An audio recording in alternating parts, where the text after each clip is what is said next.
చూస్ country delight, live better. ఇప్పుడే country delight app ని download చేసుకోండి. నమస్తే, వెల్కమ్ టు సుమన్ టీవీ. నేను పద్మిని. ప్రస్తుతంతో పాటు ప్రముఖ ఆధ్యాత్మికవేత్త, దత్త ఉపాసకురాలు, శ్రీపాద శ్రీవల్లభ దత్తపీఠం వ్యవస్థాపకురాలు శ్రీమతి లతా దత్త గారు మనతో పాటు ఉన్నారు. మాట్లాడదాం. నమస్తే అక్క. నమస్తే పద్మిని. అక్క, కార్తీక మాసము శివుడికి ఎంతో ప్రీతికరమైనటువంటి మాసం. శివుడికే కాదు, అటు విష్ణువుకి కూడా, శివకేశవులకి ఇద్దరికి అభేదం అని చెప్పేటటువంటి మాసం ఈ కార్తీక మాసం. అయితే దీపం వెలిగించడం కానీ, లేకపోతే శివయ్యకి అభిషేకాల గురించి మీరు లాస్ట్ ఎపిసోడ్ లో ఆల్రెడీ చెప్పి ఉన్నారు. అలాగే దానాలకు కూడా ఎటువంటి వైశిష్ట్యం ఉంటుంది కార్తీక మాసంలో చేసుకునేటటువంటి దానాలు, ఏమేమి దానాలు చేసుకోవచ్చు, ఆ దానాలు చేసుకుంటే వచ్చేటటువంటి ఫలితం ఏమిటి, ఇత్యాది విషయాలు ఒకసారి మీ ద్వారా. తప్పకుండా పద్మిని. అసలు దానం ధర్మం చేయాలన్నా కూడా భగవంతుడు అనుగ్రహం. చాలా మంది దాన ధర్మాలు చేయటానికి ఎంత ఆలోచిస్తారంటే పిల్లికి కూడా బిచ్చం పెట్టని వాళ్ళు చాలా మంది ఉన్నారు ఈ సమాజంలో. మనకి ఎలా వస్తుంది మళ్ళీ అసలు దేవుడు మనకి? వాళ్ళని చూస్తే ఆశ్చర్యం అనిపిస్తుంది. కరెక్ట్. భగవంతుడు నీకు ఇంత ఆదాయం ఇస్తున్నాడు, నీ ద్రవ్య శుద్ధి లేకపోతే, నీ ద్రవ్యానికి శుద్ధి లేకపోతే, దాన ధర్మం నువ్వు చేయకపోతే, అనార్థులని ఆదుకోపోతే నీ వంశాభివృద్ధి ఎలా జరుగుతుంది? నీ పిల్లలు ముందు ముందు ఎలాంటి కర్మలు అనుభవించబోతున్నారు? అసలు నువ్వు తెలిసి చేస్తున్నారా, తెలియక చేస్తున్నారా? లోభత్వము. అసలు పెద్ద పెద్ద దాన ధర్మాలు చేయమని చెప్పలేదు కదా భగవంతుడు. చిన్న చిన్నవి, ఒక ఇద్దరికి పెట్టండి అన్నం, 10 మందికి అవసరం లేదు, ఇద్దరికి అన్నం పెట్టలేవా నువ్వు వండుకునే దాంట్లో?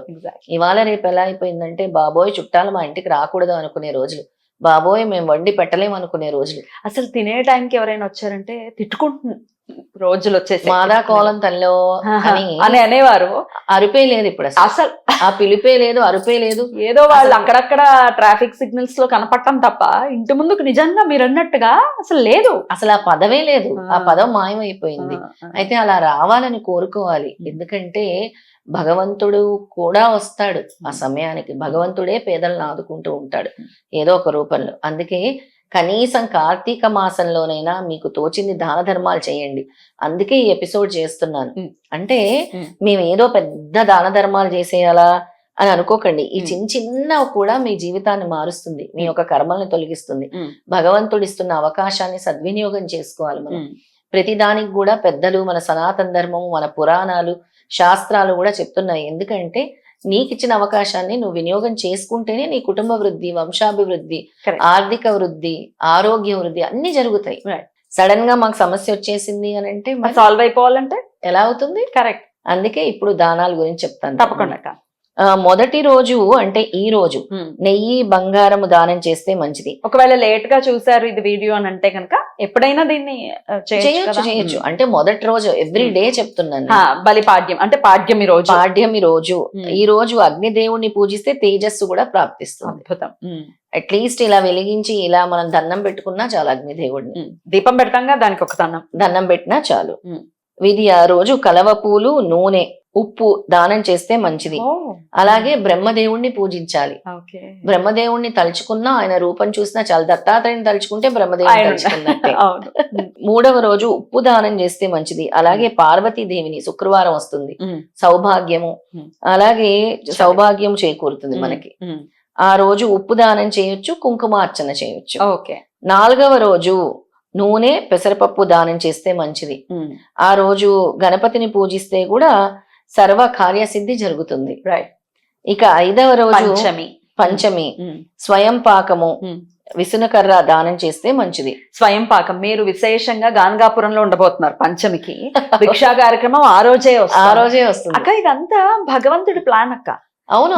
మామూలుగా నేను అడగడం, అక్క ఎప్పుడు వెళ్తారు యాత్రకు అనడం, ఎప్పుడు వెళ్దామని అప్పటికప్పుడు అలా డేట్స్ చూసేసుకోవడం, ఫిక్స్ చేయడం భగవంతుడి ప్లాన్ అంతే. ఆయన లీల లేకపోతే ఇక్కడి నుంచి అక్కడ అడుగే పెట్టలేము. ఆయన అనుజ్ఞ అంతే. అనుజ్ఞ. నేను ప్రతి నెల వెళ్తున్నానంటే ఆయన పిలుపుంటేనే వెళ్తున్నాను. అదృష్టం. నాకు ఇంకోటి కూడా అనిపిస్తుంది పద్మిని. నాకు ముందే కురవపురం పాదయాత్రలోనే స్వామి 3 దైవిక వస్తువులు ఇచ్చారు. యోగదండం, కమండలం, లక్ష్మీమాల.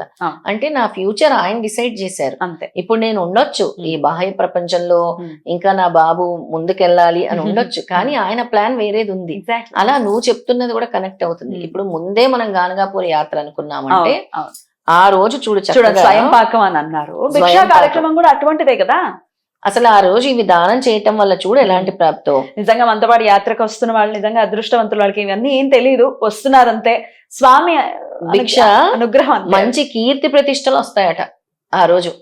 ఎందుకంటే విసనకర్ర స్వయం పాకము, ఆదిశేషుని పూజిస్తే ఆయనే పూజిస్తున్నాం, అంతే. దత్తాత్రేయ స్వామి అంతే. ఎవరో కాదు. 6వ రోజు చిమ్మిలి షష్ఠి. దానం చేస్తే మంచిది. షష్ఠి షష్ఠి కాబట్టి. సోమవారం అవుతోంది. షష్ఠి సోమవారము నువ్వు చిమ్మిలి దానం చేస్తే మంచిది. నేను చెప్పాను కదా ఇందాక, సర్పదోషాలు ఉన్న వాళ్ళందరూ కూడా సుబ్రహ్మణ్యం స్వామి ఆరాధన రాహుకాలంలో చేస్తే చాలా మంచిది. ఇందాక నేను చెప్పినది మీరు చెప్పండి, ఇక్కడ లింక్ అయింది. ఇక సప్తమి 7వ రోజు పట్టు బట్టలు, గోధుమలు, మనము బంగారం ఇవ్వలేం కదా, గోధుమలు దానం చేస్తే మంచిది. సూర్యుడిని పూజిస్తే సమస్త దేవతలు కూడా కార్తీక మాసంలో పూజింపబడతారు. అద్భుతం. ఆరోగ్యం, తేజస్సు, ఉద్యోగ ప్రాప్తి కలుగుతాయి. అద్భుతం. ఇక అష్టమి. అష్టమి రోజు యథాశక్తి దానం చేస్తే మంచిది. దుర్గాదేవిని, దుర్గా అమ్మవారిని, అనఘాలక్ష్మిని కొలిస్తే ధైర్యం, విజయం ప్రాప్తిస్తాయి. ఇందాక వీడియోలో అనఘాష్టమి గురించి మాట్లాడు. అనఘాష్టమి అన్ని రిలేట్ అవుతున్నాయి. అయితే ఆ రోజు ఏదైనా ఫ్రూట్స్ ఏదైనా ఒకటి దానం ఇవ్వచ్చు. ఇక నవమి. నవమి రోజు యథాశక్తి 8 రకాల వస్తువులను దానం చేస్తే మంచిది. అది చేయటం వల్ల పితృదేవతల్ని పూజించటం, పితృతర్పణాలు వదిలితే సంతాన రక్షణ కలుగుతుంది. సంతాన రక్షణ. తర్వాత దశమి రోజు గుమ్మిడికాయ, స్వయం పాకం, నూనె దానం చేస్తే మంచిది. అష్టదిగ్గజాలను పూజిస్తే యశస్సు, ధన ప్రాప్తి కలుగుతాయి. అష్టదిగ్గజాలు. ఇక ఏకాదశి. ఆ రోజు విభూది పండ్లు దానం చేస్తే చాలా మంచిది.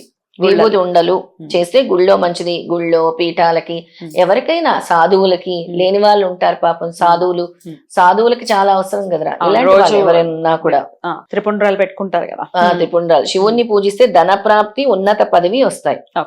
ఆ రోజు ఏకాదశి తిథి వచ్చింది కదా, అందుకని. తర్వాత 12వ రోజు అంటే ద్వాదశి. సుగంధ పరిమళాలు అంటే సుగంధ ద్రవ్యాలు ఇస్తే మంచిది. జవ్వాది, లేదంటే యాలుకలు, లవంగాలు అవి కూడా వస్తాయి. స్వయం పాకము, అలాగే రాగి వస్తువు ఏదైనా ఇస్తే మంచిది ఆ రోజు, చాలా మంచి. చిలుకు ద్వాదశి ఆ రోజున ప్రత్యేకంగా. చిలుకు ద్వాదశి ఆ రోజు భూదేవిని, మహావిష్ణువుని పూజిస్తే బంధ విముక్తి కలుగుతుంది, ధనధాన్య వృద్ధి మరియు జ్ఞానం ప్రాప్తిస్తాయి. భూదేవిని కూడా మనం పూజిస్తూ ఉండాలి, స్మరించుకుంటూ ఉండాలి. ఎందుకంటే మన పాపాలని మోస్తుంది, మన మలమూత్రాలని మోస్తుంది, అన్నిటినీ మోస్తుంది భూదేవి. ఎంత సహనశీలి. అందుకే ఒక్క రోజైనా ఆవిడని తలుచుకోవాలి కార్తీక మాసంలో మనం. త్రయోదశి రోజు మల్లెపూలు, జాజిపూలు దానం చేస్తే చాలా మంచిది. ఆ రోజు మన్మధుడిని పూజిస్తారు, మంచి సౌందర్యం కలుగుతుంది. మల్లెపూలు, జాజిపూలు. చతుర్దశి రోజు నువ్వులు, ఇనుము, అప్పుడులో స్తోమత ఉండే వాళ్ళు పాడి గేదెల్ని కూడా ఇచ్చేవారు. ఇస్తే యమ ధర్మరాజుని పూజిస్తే అకాల మృత్యువులు తొలగుతాయి, మృత్యుగండాలు తొలగుతాయి. ఆ రోజు చతుర్దశి రోజు నువ్వులు, ఇనుము అంటే మేకు లాంటిది, అలాంటిది ఏమైనా. అలాగే పౌర్ణమి రోజు వరి అన్నము, భోజనము, వెండి దానం చేస్తారు. ఆ రోజు చేస్తే చాలా మంచిది. చంద్రుడిని పూజిస్తే మనశ్శాంతి కలుగుతుంది, ఆయుర ఆరోగ్యాలు, అష్టైశ్వర్యాలు కూడా కలుగుతాయి కార్తీక మాసం. అంతేనా? లేకపోతే ఇక బహుళపక్షం కూడా ఉంది. బహుళపక్షం కూడా ఉంది. చెప్పండి ఫటాఫట్. 16వ రోజు సమిధలు దానం చేస్తే మంచిది. అగ్నిదేవుణ్ణి పూజిస్తే కూడా వర్చస్సు, తేజస్సు లభిస్తాయి. తర్వాత 17వ రోజు ఔషధాలు, కొంతమందికి ఎవరికైనా టాబ్లెట్లు కొనివ్వటము, లేని వాళ్ళకి, అలాంటిది దానం చేస్తే మంచిది. లేదా టాబ్లెట్స్ కి డబ్బులు ఇచ్చినా కూడా మంచిది అనమాట.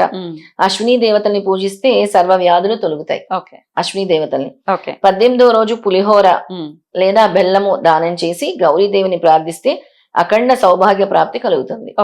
19వ రోజు నువ్వులు, కుడుములు దానమిస్తే విఘ్నేశ్వరుని పూజిస్తే అన్ని విఘ్నాలు కూడా తొలగుతాయి. ఆ రోజు సంకట చతుర్థి వస్తుంది. సంకటహర చతుర్థి. 20వ రోజు మనము పెద్దవి ఇవ్వలేని వాళ్ళు, గోవు దానం ఇవ్వాలనుకున్న వాళ్ళు ఆ రోజు గోవు దానం ఇవ్వచ్చు. బహుళ పంచమి నాగుల్ని కూడా పూజించే రోజు. మళ్ళీ గర్భదోష పరిహారము అవుతుంది, సంతానం కూడా కలుగుతుంది. ఆ రోజు నాగదేవతల్ని పూజించే రోజు. ఆ రోజు ఏమైనా దానం ఇస్తే మంచిది. నువ్వులు, బెల్లము అలాంటివి దానం ఇస్తే మంచిది. 21వ రోజు యథాశక్తి సుబ్రహ్మణ్యం స్వామి ఆరాధన చేస్తే కూడా సంతానం, జ్ఞానం, విజయం లభిస్తుంది. షష్ఠి కదా మరి, బహుళ షష్ఠి. ఆ రోజు కూడా అంతే, ఎర్రని వస్త్రాలు, కందులు దానం ఇస్తే మంచిది. తర్వాత 22వ రోజు గోధుమలు దానం చేస్తే మంచిది, సూర్యుడిని పూజిస్తే మంచిది. సప్తమి కదా, సప్తమి మళ్ళీ రిపీట్ అయింది రిపీట్ కదా అని.